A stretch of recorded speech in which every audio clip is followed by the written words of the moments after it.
सोचिए, national television, live broadcast और सबके सामने सरेआम एक मर्डर।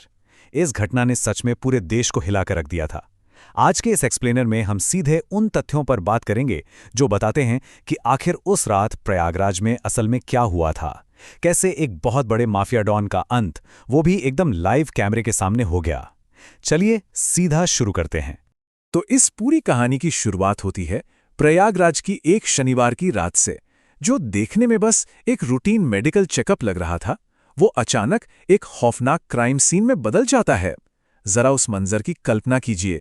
दो भाई अतीक और अशरफ हाथों में हथकड़ी, एक ही चेन से बंधे हुए पुलिस जीप से बाहर निकलते हैं। उनके चारों तरफ पुलिस कांस्टेबल्स का एक बहुत ही कड़ा घेरा है।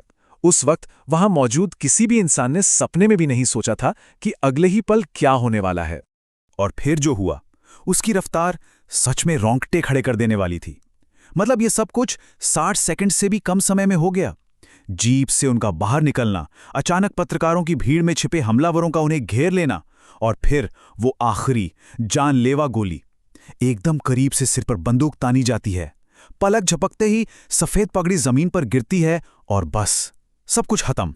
और ये पूरा का पूरा खौफनाक मंजर लाइव कैमरे पर रिकॉर्ड हो रहा था। जाहिर है, इस घटना के तुरंत बाद कानून और व्यवस्था के जानकारों में हड़कंप मच गया। यूपी पुलिस के पूर्व डायरेक्टर जनरल विक्रम सिंह जी का रिएक्शन एकदम सीधा और सटीक था। उन्होंने कहा, देखिए, पुलिस कस्टडी में मौत होना ही बहुत बुरी बात है, लेकिन हत्या तो उससे भी कहीं ज्यादा बदतर है। ये एक लाइन इस दिन दहाड़े हुए हमले की पूरी गंभीरता को बयां कर देती है। आखिर पुलिस के इतने कड़े पहरे के बीच ऐसा कैसे हो सकता है? अब इस पूरे मामले की गहराई को समझने के लिए हमें थोड़ा फ्लैशबैक में जाना होगा। आखिर ये अतीक अहमद था कौन? शुरुआत बहुत ही मामूली थी। गरीबी में पैदा हुआ, स्कूल की पढ़ाई बीच में ही छोड़ दी, लेकिन फिर ये आम सा लड़का एक खूंखार माफिया डॉन बना और 5 बार का विधायक भी। उसने बेहिसाब दौलत और ताकत अपने नाम की, और ये सब कोई इत्तेफाक नहीं था, बल्कि एक बहुत ही सोची समझी क्रिमिनल स्ट्रैटेजी का हिस्सा था। उसकी इमेज ना एकदम दो-धारी तलवार जैसी थी, मतलब विरोधाभास से भरी हुई। एक तरफ वो गरीबों के लिए किसी रॉबिनहुड से कम नहीं था। वो उनकी शादियों का खर्च उठाता था, ईद पर पैसे बांटता था, स्कूली बच्चों को यूनिफॉर्म तक दिलवाता था। लेकिन सिक्के का दूसरा पहलू बेहद डरावना था। वो एक खौफनाक मिस्टर हाइड था, जिस पर किडनैपिंग, मर्डर, हफ्ता वसूली और जमीनों पर कब्जा करने के संगीन आरोप थे। यही वजह थी कि जहां एक तरफ लोग उसके खौफ से कांपते थे, वहीं कुछ लोग उसे अपना मसीहा भी मानते थे। अब जरा इस नंबर पर गौर कीजिएगा, 100 से ज्यादा। ये कोई छोटा मोटा आंकड़ा नहीं है। ये उन ऑफिशियल क्रिमिनल केसेस की गिनती है जो अतीक अहमद के नाम पर दर्ज थे। और खौफनाक बात बताऊं, असलियत शायद इससे भी कहीं ज्यादा भयानक थी। ऐसे अनगिनत मामले थे जहां पीड़ित इतने खौफजदा थे कि उन्होंने कभी पुलिस स्टेशन जाके रिपोर्ट लिखाने की हिम्मत तक नहीं जुटाई। खौफ का ये साम्राज्य दशकों तक ऐसे ही चलता रहा। लेकिन कहते हैं ना, साम्राज्य चाहे कितना भी बड़ा क्यों ना हो, एक ना एक दिन तो ढहता ही है। अतीक के साथ भी यही हुआ। समाजवादी पार्टी से जो उसका पॉलिटिकल कनेक्शन था, वो टूट गया। फिर यूपी में बीजेपी सत्ता में आई और 2017 में अतीक अहमद को गिरफ्तार कर लिया गया, जिसके बाद उसे सीधे गुजरात की जेल में शिफ्ट कर दिया गया। ये वो मोड़ था जहां से उसके पतन की उल्टी गिनती साफ साफ शुरू हो चुकी थी। और फिर आता है इस कहानी का सबसे बड़ा और भयानक टर्निंग पॉइंट, फरवरी 2023। 2005 के मशहूर राजूपाल हत्याकांड के मुख्य गवाह उमेश पाल की दिन दहाड़े बीच सड़क पर गोली मारकर हत्या कर दी जाती है, और ये पूरी घटना भी सीसीटीवी में कैद हो जाती है। बस यही वो चिंगारी थी जिसने अतीक अहमद के पूरे आपराधिक साम्राज्य को ताश के पत्तों की तरह बिखेरना शुरू कर दिया। इसके बाद तो जैसे घटनाओं की बाढ़ ही आ गई। सब कुछ इतनी तेजी से और हिंसक तरीके से हुआ कि किसी को संभलने का मौका ही नहीं मिला।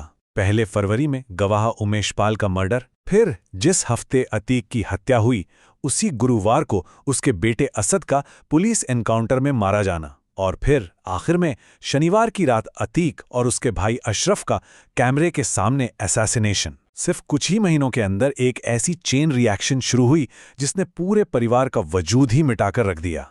इस सब का असर अतीक के परिवार पर बहुत ही भयानक तरीके से पड़ा। पूरा का पूरा परिवार एक झटके में बिखर गया। अतीक की पत्नी फरार हो गई, जिस पर बाकायदा इनाम रखा गया।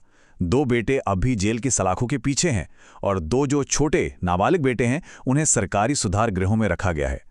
माफिया राज का अंत कितना खौफनाक हो सकता है, ये उसकी जीती जागती मिसाल है। खैर, इस पूरी उथल-पुथल के बीच प्रयागराज शहर का क्या हाल था। सोचिए, ईद का त्योहार बिल्कुल सिर पर था। जब बाजारों में रौनक और भारी भीड़ होनी चाहिए थी, तब पूरे शहर में एक अजीब सा डरावना सन्नाटा पसरा हुआ था। शहर किसी घोस्ट टाउन जैसा लग रहा था।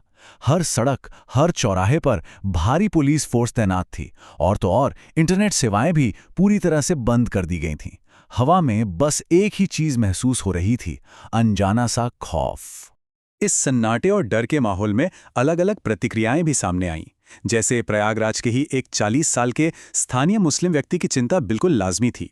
उनका कहना था, हाँ, मैं मानता हूं कि वो एक अपराधी था, लेकिन क्या इसका मतलब यह है कि उसे सरेआम पुलिस और मीडिया के सामने ऐसे गोली मारी जा सकती है? कानून के राज का क्या हुआ? इस बात में सिस्टम के फेल होने का डर और कहीं न कहीं एक खास समुदाय को निशाना बनाए जाने की गहरी आशंका साफ दिखाई दे रही थी। वहीं इस मामले का दूसरा पहलू भी सुनना उतना ही जरूरी है। अयोध्या में हनुमानगढ़ी मंदिर के प्रमुख महंत राजू दास जी का नजरिया एकदम स्पष्ट था। उन्होंने कहा कि देखिए, अपराधियों का ना तो कोई धर्म होता है और ना ही कोई जाति। उन्होंने इस बात पर जोर दिया कि इस पूरी घटना को हिंदू मुस्लिम के चश्मे से नहीं देखा जाना चाहिए। उनके मुताबिक सही तो यही होता कि न्याय व्यवस्था अपना काम करती और ऐसे अपराधियों को जेल की सलाखों के पीछे ही रखा जाता, ताकि उन्हें अपने किए की सजा का एहसास होता। तो इन सब बातों का निचोड़ क्या है? ये घटना सिर्फ 2 अपराधियों के खात्मे तक सीमित नहीं है। मशहूर वकील और राजनेता कपिल सिब्बल जी ने एक बहुत ही पावरफुल बात कही, जो हमें एक भयानक सच्चाई की याद दिलाती है। उन्होंने कहा, उत्तर प्रदेश में 2 हत्याएं हुई हैं। पहली अतीक और उसके भाई अशरफ की, और दूसरी कानून के राज की। सच ही तो है। जब लाइव टीवी पर मर्डर हो तो वहां गोलियां सिर्फ इंसान पर नहीं, बल्कि पूरी न्याय व्यवस्था और एक सभ्य समाज के बुनियादी उसूलों पर भी चलती हैं। अब इस पूरे एक्सप्लेनर के अंत में हमारे सामने एक बहुत ही गंभीर सवाल खड़ा होता है। जब लाइव टेलीविजन पर पुलिस के कड़े पहरे के बीच कानून के राज की ही सरेआम हत्या कर दी जाए, तो फिर सच में इस देश में सुरक्षित कौन है? जस्टिस सिस्टम को ताक पर रखकर सड़कों पर इस तरह के फैसले होना हमारे समाज के लिए कितने खतरनाक साबित हो सकते हैं? ये एक ऐसा सवाल है जो हमें बहुत गहराई से सोचने पर मजबूर करता है। आज के इस एक्सप्लेनर में बस इतना ही।